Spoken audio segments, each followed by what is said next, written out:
Hermanos, vamos a abrir nuestras Biblias en Josué capítulo 22.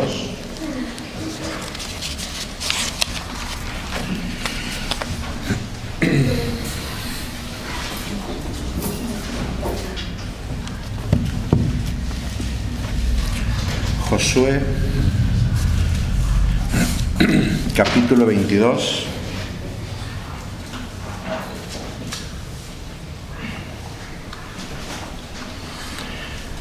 Vamos a leer el capítulo completo, ¿sí? Aunque la predicación va a estar basada a partir del versículo 9 hasta el final. La predicación anterior acerca de este pasaje fue de los primeros versículos, de los primeros 9. Para recordar un poco, es la predicación de los primeros versículos, iba acerca de la relación que tienen el pueblo de Israel con Dios y en aplicación nosotros con Dios, ¿sí? Y cómo se refleja esa relación entre nosotros, ¿sí? Veíamos allí en los primeros versículos cómo Josué alababa de cierta manera a las dos tribus y medias, a la de Rubén, a la de Gad y a la media tribu de Manasés, por cómo ellos se habían comportado. Habían cumplido las órdenes de Dios y habían cumplido con el amor a sus hermanos, porque fueron a la batalla después de que ellos ya habían recibido la tierra, cruzaron el Jordán y ellos lucharon hasta que sus hermanos también habían recibido la tierra por heredad. Habían estado lejos de su familia por 7 años. Entonces veíamos en ellos cómo era la relación de ellos con Dios y cómo era la relación de ellos con sus hermanos.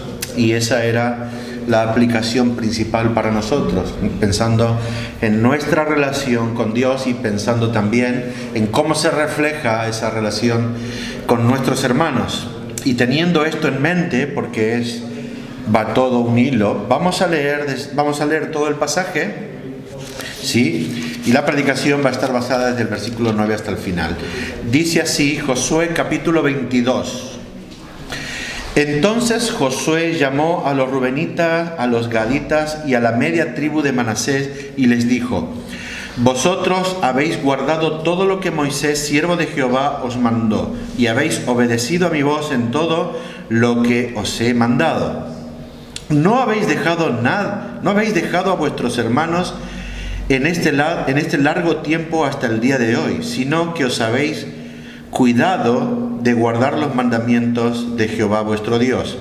Ahora pues, que Jehová vuestro Dios ha dado reposo a vuestros hermanos, como lo había prometido, volved, regresad a vuestras tiendas, a la tierra de vuestras posesiones, que Moisés, siervo de Jehová, os dio al otro lado del Jordán. Solamente que con diligencia cuidéis de cumplir el mandamiento y la ley que Moisés, siervo de Jehová, os ordenó, que améis a Jehová vuestro Dios y andéis en todos sus caminos, que guardéis sus mandamientos y le sigáis a él y le sirváis de todo corazón, de toda vuestra alma. Y bendiciéndolos, Josué los despidió y se fueron a sus tiendas. También a la media tribu de Manasés había dado Moisés posesiones en Basán, mas a la otra mitad dio Josué heredad entre sus hermanos a este lado del Jordán, al occidente. Y también a estos envió Josué a sus tiendas después de haberlos bendecido. Y les habló diciendo: Volved a vuestras tiendas con grandes riquezas, con mucho ganado, con plata, con oro y bronce, y muchos vestidos. Compartid con vuestros hermanos el botín de vuestros enemigos. Así los hijos de Rubén y los hijos de Gad y la media tribu de Manasés se volvieron, separándose de los hijos de Israel, desde Silo, que está en la tierra de Canaán, para ir a la tierra de Galaad, a la tierra de sus posesiones, de la cual se habían posesionado conforme al mandato de Jehová por conducto de Moisés. Y llegando a los límites del Jordán, que está en la tierra de Canaán, los hijos de Rubén y los hijos de Gad y la media tribu de Manasés edificaron allí un altar junto al Jordán, un altar de grande apariencia. Y los hijos de Israel oyeron decir que los hijos de Rubén y los hijos de Gad y la media tribu de Manasés habían edificado un altar frente a la tierra de Canaán, en los límites del Jordán, del lado de los hijos de Israel. Cuando oyeron esto, los hijos de Israel, se juntó toda la congregación de los hijos de Israel en Silo para subir a pelear contra ellos. Y enviaron los hijos de Israel a los hijos de Rubén y a los hijos de Gad y a la media tribu de Manasés en tierra de Galaad a Fines, hijo del sacerdote Eleazar, y a 10 príncipes con él, un príncipe por cada casa paterna de todas las tribus de Israel, cada uno de los cuales era jefe de la casa de sus padres entre los millares de Israel. Los cuales fueron a los hijos de Rubén y a los hijos de Gad y a la media tribu de Manasés en la tierra de Galaad, y les hablaron diciendo: toda la congregación de Jehová dice así: ¿qué transgresión es esta con que prevaricáis contra el Dios de Israel para apartaros hoy de seguir a Jehová, edificándoos altar para ser rebeldes contra Jehová? ¿No ha sido bastante la maldad de Peor, de la que no estamos aún limpios hasta este día, por la cual vino la mortandad en la congregación de Jehová? Para que vosotros os apartéis hoy de seguir a Jehová, vosotros os rebeláis hoy contra Jehová, y mañana se airará él contra toda la congregación de Israel. Si os parece que la tierra de vuestra posesión es inmunda, pasaos a la tierra de la posesión de Jehová, en la cual está el tabernáculo de Jehová, y tomad posesión entre nosotros. Pero no os rebeléis contra Jehová, ni os rebeléis contra nosotros, edificándoos altar además del altar de Jehová nuestro Dios. ¿No cometió Acán, hijo de Zera, prevaricación en el anatema, y vino ira sobre toda la congregación de Israel? Y aquel hombre no pereció solo en su iniquidad. Entonces los hijos de Rubén y los hijos de Gad y la media tribu de Manasés respondieron y dijeron a los cabezas de los millares de Israel: Jehová, Dios de los dioses, Jehová, Dios de los dioses, Él sabe y hace saber a Israel si fue por rebelión o por prevaricación contra Jehová. No nos salves hoy. Si nos hemos edificado altar para volvernos en pos de Jehová, o para sacrificar holocausto u ofrenda, o para ofrecer sobre él ofrendas de paz, el mismo Jehová nos lo demande. Lo hicimos más bien por temor de que mañana vuestros hijos digan a nuestros hijos: ¿qué tenéis vosotros con Jehová, Dios de Israel? Jehová ha puesto por lindero el Jordán entre nosotros y vosotros, oh hijos de Rubén e hijos de Gad, ¿no tenéis vosotros parte en Jehová? Y así vuestros hijos harían que nuestros hijos dejasen de temer a Jehová. Por esto dijimos: edifiquemos ahora un altar, no para holocausto ni para sacrificio, sino para que sea un testimonio entre nosotros y vosotros, y entre los que vendrán después de nosotros, de que podemos hacer el servicio de Jehová delante de él con nuestros holocaustos, con nuestros sacrificios y con nuestras ofrendas de paz. Y no digan mañana vuestros hijos a los nuestros: vosotros no tenéis parte en Jehová.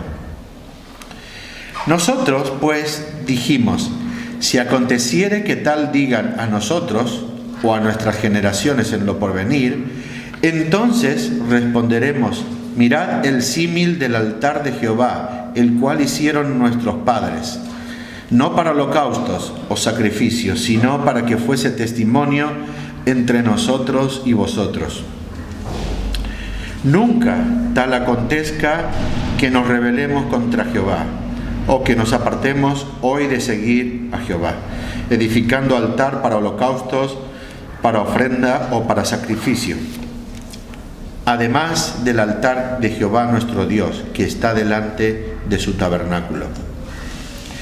Oyendo Fines, el sacerdote, y los príncipes de la congregación, y los jefes de los millares de Israel, que con él estaban, las palabras que hablaron los hijos de Rubén y los hijos de Gad y los hijos de Manasés, les pareció bien todo ello. Y dijo Fines, hijo del sacerdote Eleazar, a los hijos de Rubén, a los hijos de Gad y a los hijos de Manasés: hoy hemos entendido que Jehová está entre nosotros, pues que no habéis intentado esta traición contra Jehová. Ahora habéis librado a los hijos de Israel de la mano de Jehová. Y Fines, hijo del sacerdote Eleazar, y los príncipes dejaron a los hijos de Rubén y a los hijos de Gad y regresaron a la tierra de Galaad, a la tierra de Canaán, a los hijos de Israel, a los cuales dieron la respuesta.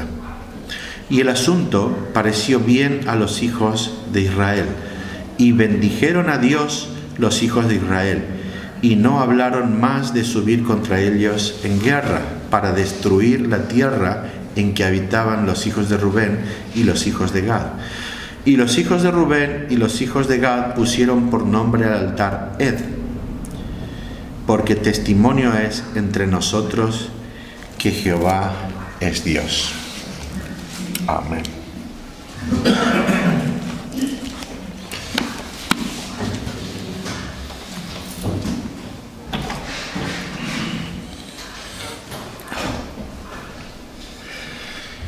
Vemos en este pasaje una confrontación que hay en el pueblo de Israel.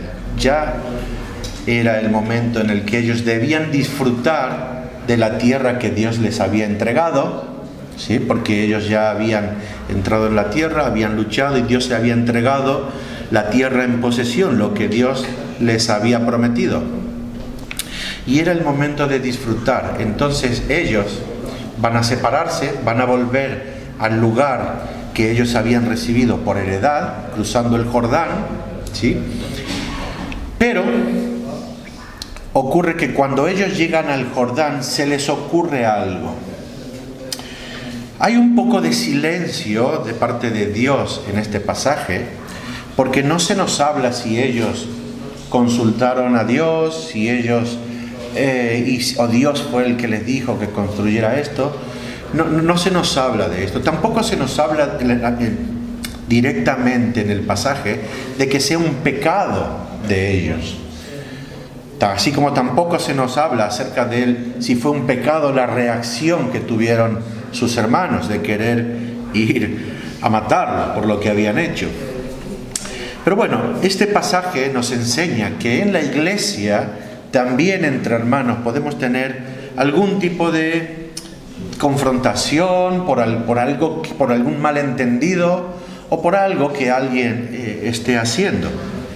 ¿Sí? He separado este pasaje en tres partes, ¿sí? La primera, del versículo 9 hasta el 15, es una narración que nos habla acerca del hecho. Nos habla acerca de que salen las 2 tribus y media y cuando llegan al Jordán hacen aquel altar tan grande, ¿sí? Y también se nos cuenta de que allí ellos,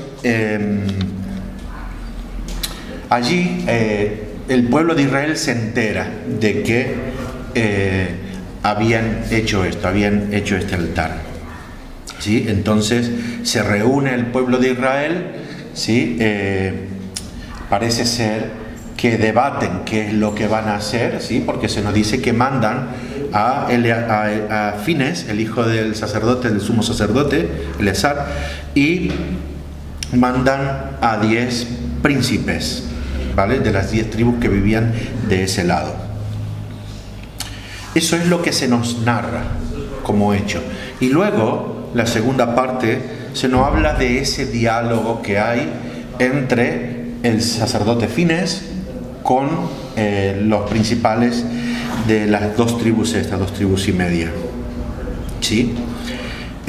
Parece un poco exagerado esa reacción, ¿verdad? Parece un poco exagerada esa reacción de querer ir a pelear inmediatamente cuando se enteran de que habían hecho un altar. Pero lo que ellos están haciendo es prever lo que ya les había ocurrido, ¿sí? Había un mandamiento de Dios y una de las preguntas que a mí se me ocurre es: ¿podemos adorar a Dios de cualquier manera?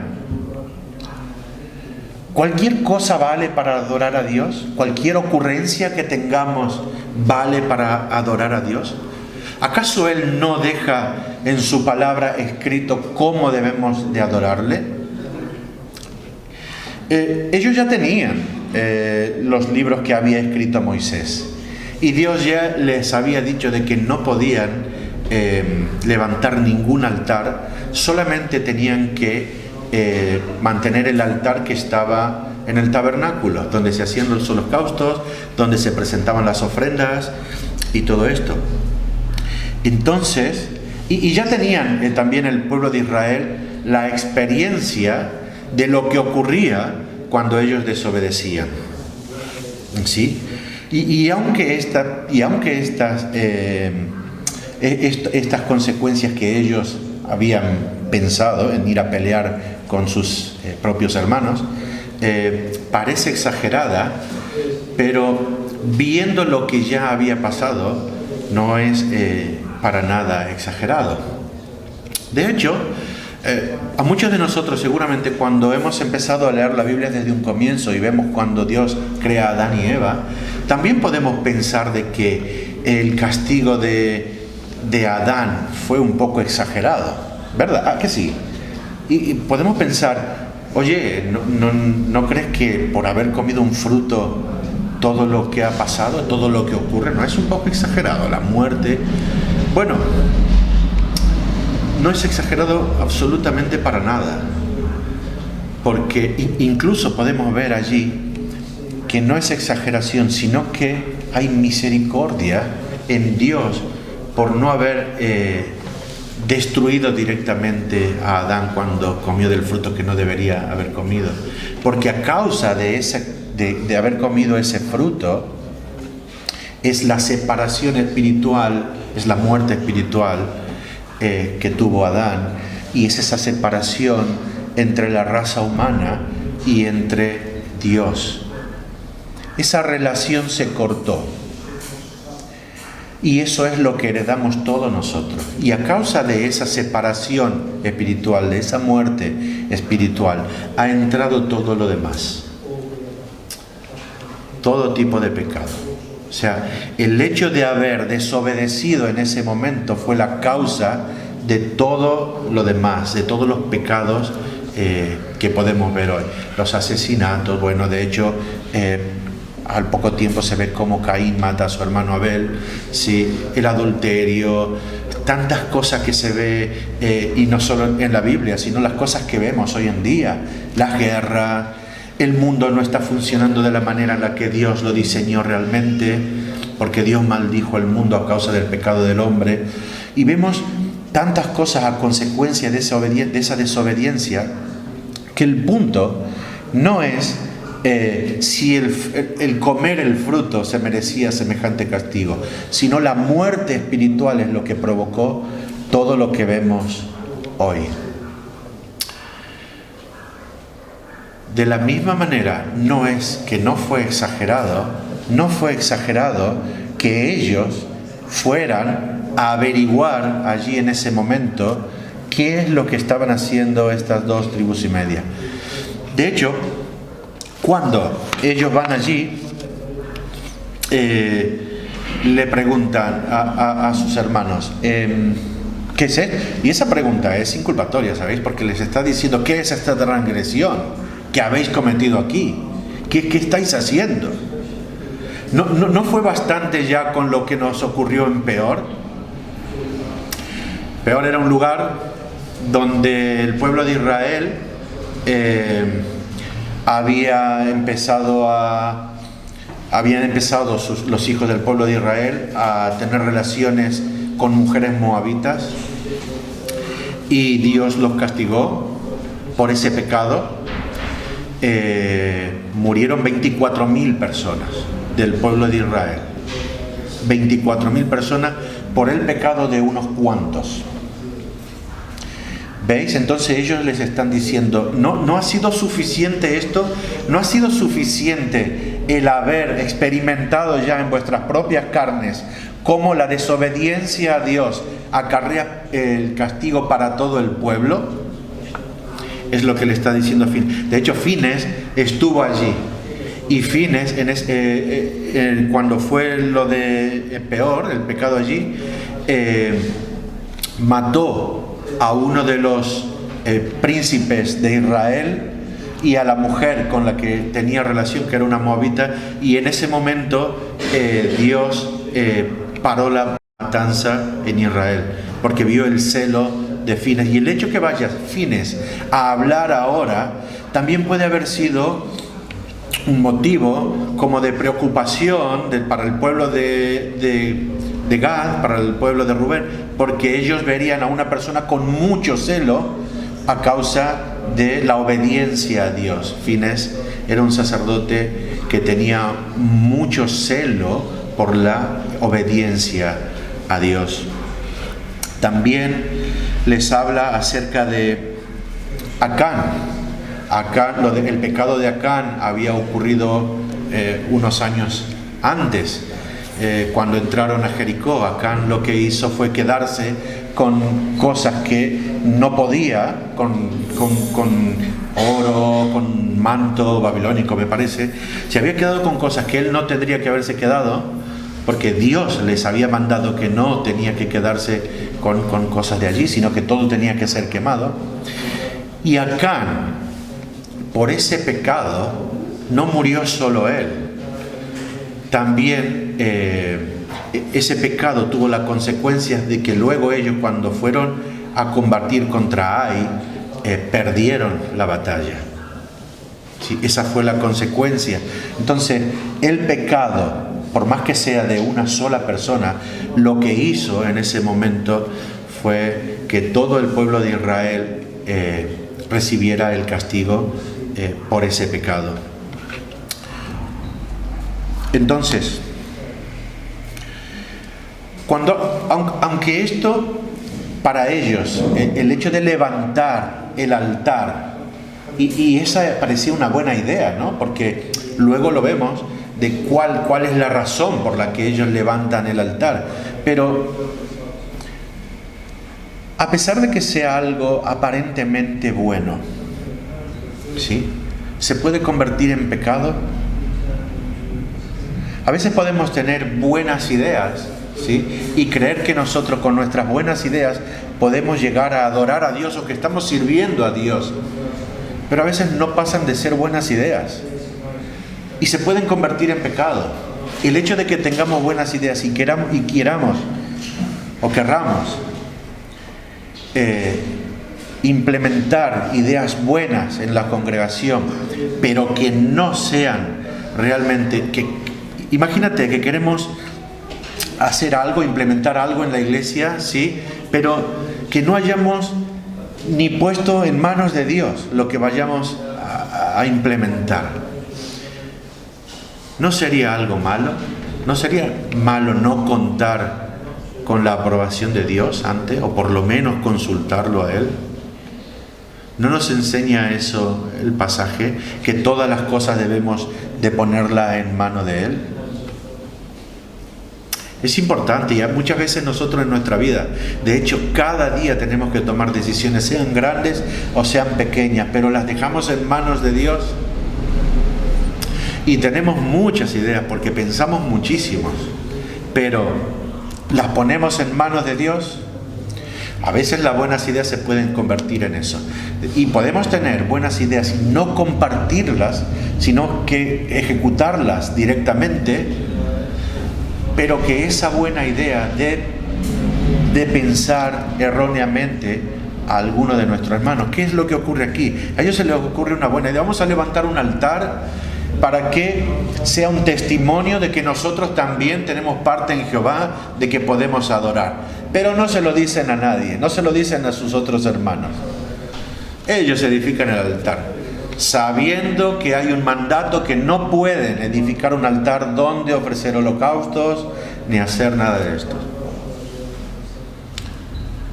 La idea era buena, iba a ser un testimonio, un recordatorio, para que no haya una separación, sino que para que entre hermanos siempre haya unión y siempre adoren al único Dios verdadero. Pero se lo quedaron para ellos. Por eso fue la reacción que tuvo el pueblo de Israel. Entonces dice que se juntaron y tomaron una decisión: vamos a pelear. Esa fue la decisión. Aunque ellos podrían haber ido directamente y pelear, pero no. Mandaron a Finehas y a los 10 príncipes. Sí que podemos ver ese celo, ¿sí?, por la obediencia, y eso es muy bueno. Es muy bueno de que nosotros también tengamos celo por la obediencia a Dios. No porque creamos que con la obediencia vamos a tener méritos para salvarnos, pero sí vamos a santificarnos, que es lo que Dios nos manda. Tenemos que tener celo por la obra de Dios, tenemos que tener celo por la obediencia a Dios, tenemos que tener celo por nuestra relación con Dios. Y eso es importantísimo. Dios nos manda a que le obedezcamos. Dios nos manda a que tengamos una buena relación con Él. Eso es importantísimo, ¿verdad? Pero mirad lo que hace el pueblo de Israel. Parece ser que ellos ya tenían, ¿sí?, en su mente que lo que habían hecho sus hermanos era pecado, porque se entiende en la pregunta que le hacen: ¿qué transgresión es esta? ¿Qué transgresión es esta? Es lo que le preguntan a sus hermanos. Ya habían ellos pensado que sus hermanos habían entrado en pecado, en transgresión, sin haberlo consultado. Ya lo estaban juzgando por algo que era aparentemente pecado, pero sin saber el motivo principal, ¿sí? Por eso es que ellos iban directamente a pelear.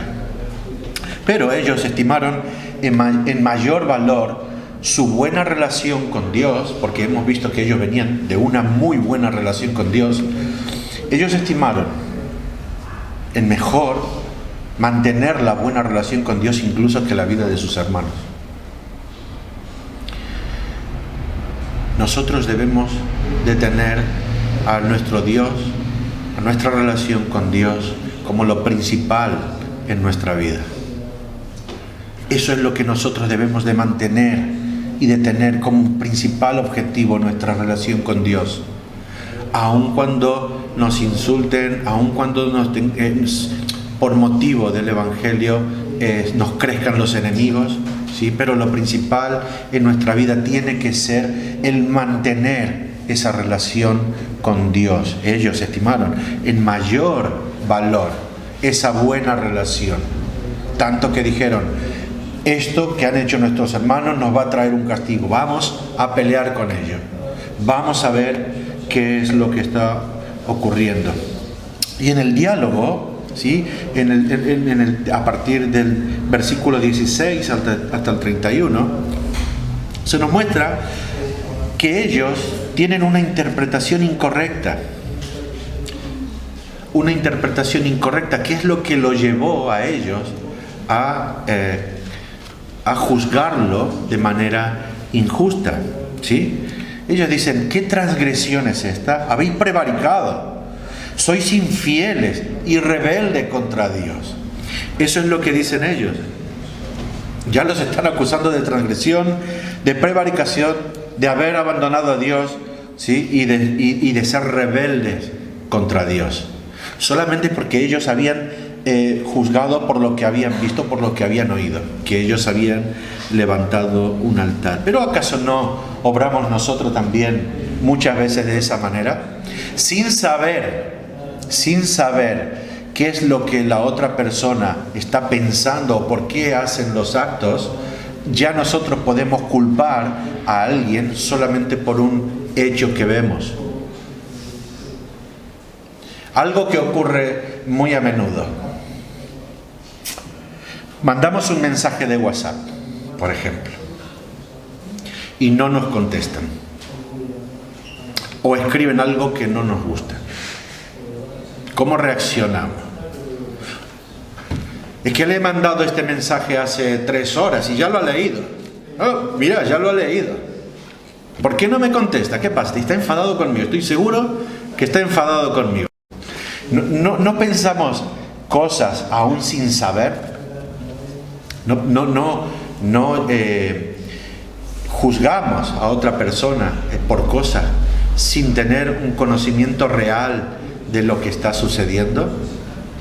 ¿A qué sí? ¿Cuántos no culpamos, por ejemplo, a nuestros compañeros de trabajo o a nuestros jefes o a los que tienen empleados, a nuestros empleados? ¿Cuántos no culpamos por cosas que realmente no tenemos un conocimiento real? ¿Sí? Cuando tenía yo alrededor de 20, 25 años trabajando en un supermercado, y éramos muchos en el supermercado, casi 500 personas. Y en un momento yo estuve controlando muchas cosas acerca de recursos humanos, controlaba las asistencias y la producción de los sectores del trabajo, y eso me llevaba a maquinar muchas veces por qué esto no está funcionando. Entonces necesitaba buscar el motivo, pero terminaba pensando 50.000 cosas que no eran reales. Cuando tú generas tipos de pensamientos así y luego juzgas a las personas por algo sin tener un conocimiento real, pues no es correcto.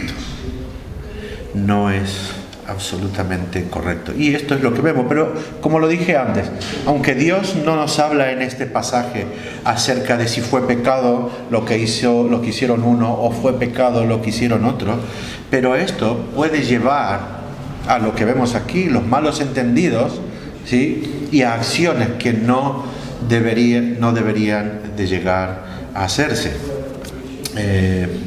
Ellos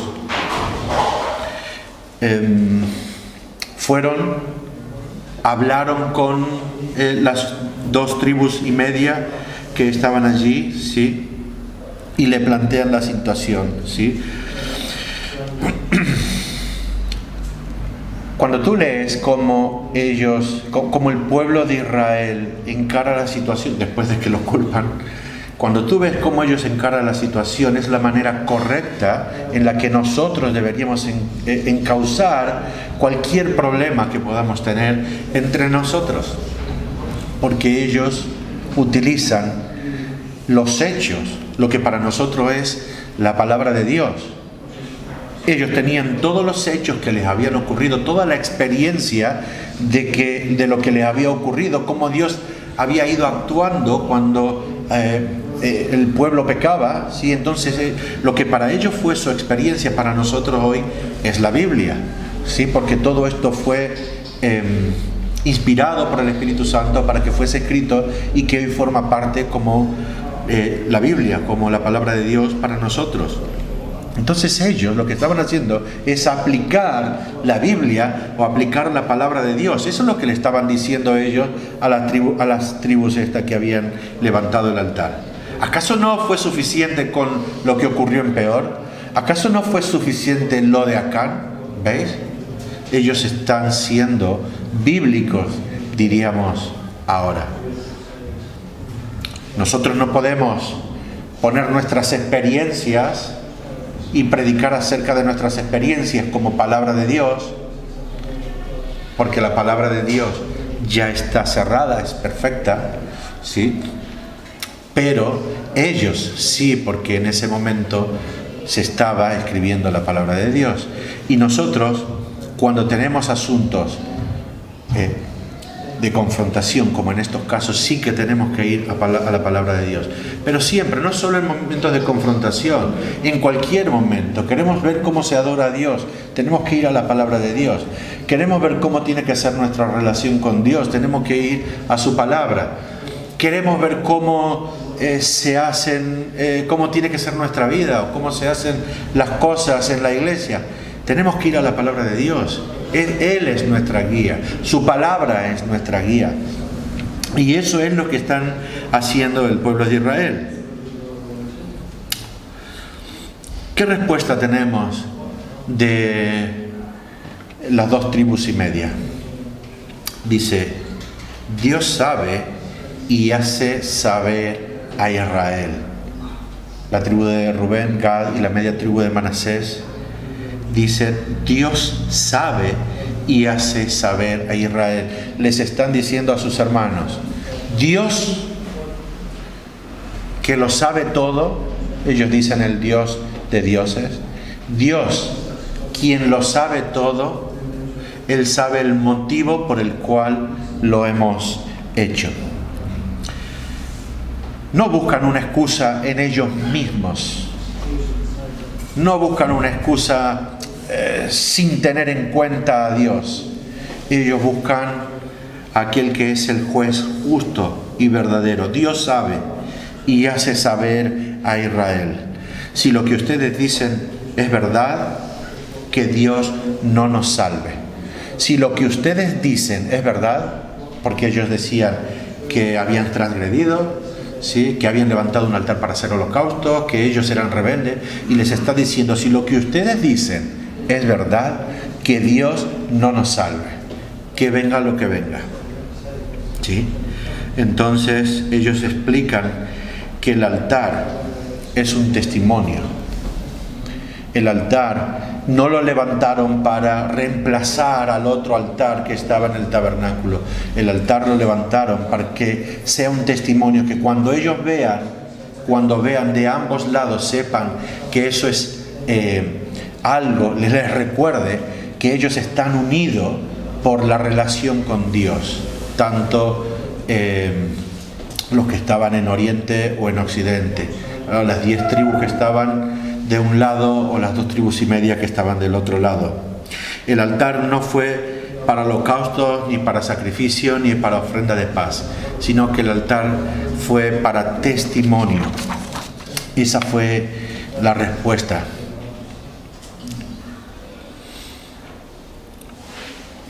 Pero sí que podemos ver algo en el pasaje, y es que también ellos especularon en que iba a ocurrir algo sin saber, sin tener la certeza de que iba a ocurrir. Porque ellos les está diciendo: no, pero es que puede ser que en el futuro vuestros hijos digan a nuestros hijos que nosotros no tenemos parte con Dios. ¿Veis que están especulando? Están atribuyendo que algo pueda ocurrir. Entonces vamos a levantar algo para que cuando vuestros hijos digan a nuestros hijos que nosotros no tenemos parte con Dios, esto sirva como testimonio. Pero ¿y Dios? ¿Y la palabra? ¿Sí? ¿Acaso no tienen al mismo Dios que los guía? ¿No hay un poco de especulación en esto? ¿No obramos nosotros también en nuestra vida creyendo que puedan llegar a ocurrir cosas el día de mañana o dentro de unos años, y especulamos pensando de que nosotros podemos tener el control? ¿Dejamos en manos de Dios nuestra vida? ¿Dejamos en manos de Dios nuestras preocupaciones? ¿Tenemos que levantar un altar para que nos recuerde algo? ¿Veis? Ellos claro que especularon. Vuelvo a repetir, la Biblia no nos muestra esto como pecado, pero sí que nos muestra una confrontación que se podría haber evitado. De todas maneras, también nos muestra la manera correcta en cómo se soluciona. Y es para nosotros una bendición poder tener pasajes como esto y poder decir: mira, qué bien. Nosotros también podemos pasar por cosas así. Ellos tenían una relación estupenda con Dios. Habían recibido la tierra prometida, cosa que sus padres no habían podido porque habían muerto todos en el desierto. Y ellos tenían esa relación tan buena con Dios. Pero pasaron por esto. Y eso no nos quita que nosotros también podamos pasar por eso. De hecho, vamos a pasar, estoy seguro que vamos a pasar por esto, porque pensamos de manera diferente, obramos de manera diferente, tenemos costumbres diferentes, venimos de países diferentes, entonces venimos con algunas costumbres que nos llevan a obrar de manera diferente. Pero gracias a nuestro amado Dios tenemos su palabra que nos guía a cómo poder obrar en cada momento. ¿sí? ¿Cuál era el miedo del pueblo de Israel? Que por sus hermanos, por el pecado de sus hermanos, Dios castigara a todo Israel y que Dios tomara represalia por la rebeldía porque sus hermanos no hicieran nada por lo que habían hecho. Entonces el pueblo de Israel actuó inmediatamente. Pero ¿cuál era el miedo de las otras dos tribus? El miedo de las otras dos tribus y media era de que no, pueden pasar los años y pueden decirnos, como vivimos del otro lado del Jordán, pues nosotros no tenemos parte con Dios, nos pueden echar fuera y entonces eso va a hacer que nuestros hijos no adoren a Dios. ¿Veis el miedo de ambos lados?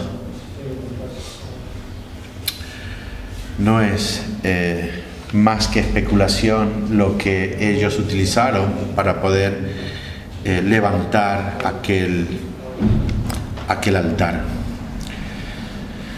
Luego, en el versículo 29, lo que vemos es una declaración de propósitos, y allí podemos ver que lo que estas tribus en su corazón no tenían el deseo de levantar un altar a Dios para ofrecer holocaustos como un pecado, sino que dice el versículo 29, escuchad: nunca tal acontezca que nos rebelemos contra Jehová, o que nos apartemos hoy de seguir a Jehová. Nunca tal acontezca que nos rebelemos contra Jehová, o que nos apartemos hoy de seguir a Jehová. Hermanos, que esto quede en tu corazón. Nunca tal acontezca que nos rebelemos contra Jehová, o que nos apartemos hoy de seguir a Jehová. Atesora esto. Atesora esto. Este es el deseo que tienes que tener en tu corazón. No rebelarte contra Él, ¿sí? Y no apartarte de Él.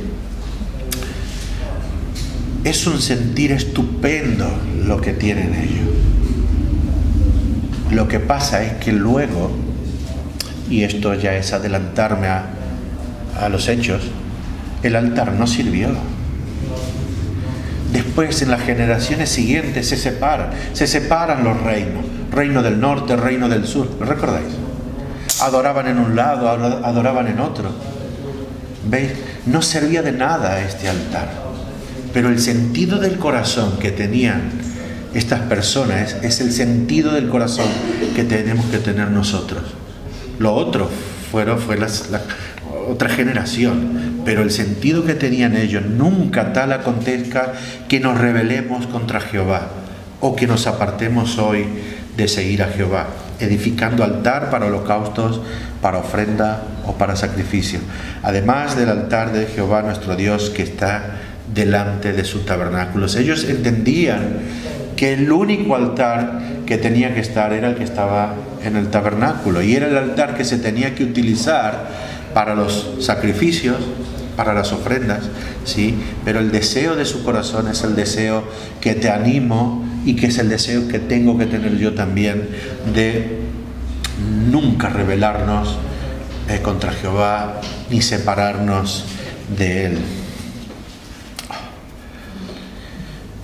Después de escuchar esto, al sacerdote Fines, que era la persona que había ido a hablar con ellos, ¿sí?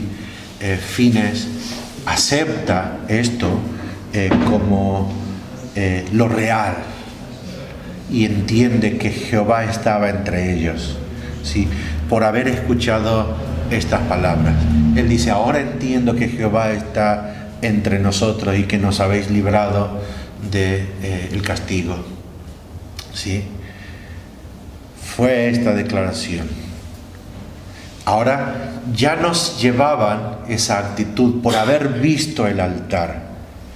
Ya no tenían esa actitud equivocada, ¿sí? o ese error de haberlos juzgados de pecado, porque ya habían hablado con ellos, ya habían sabido cuál era el motivo y para qué iba a servir el altar que habían levantado. Entonces ellos entendieron de que el altar iba a ser únicamente un testimonio. De hecho, le pusieron ese nombre por testimonio, porque el altar iba a ser un testimonio. Y ellos entendieron esto, y como conclusión, la última parte, Finés y los príncipes fueron a llevarle la noticia de lo que había ocurrido al pueblo de Israel. Y el pueblo de Israel lo que hizo fue bendecir a Dios. Si hay algo que buscamos como iglesia, es bendecir a Dios, es adorar a Dios. Es lo que nosotros buscamos. Fuimos creados para adorar a Dios. Cuando ocurre una cosa de esta, aun cuando estemos en momentos tan difíciles, o en confrontación, o en problema, tenemos que ver que la conclusión o el resultado final sea la adoración a Dios.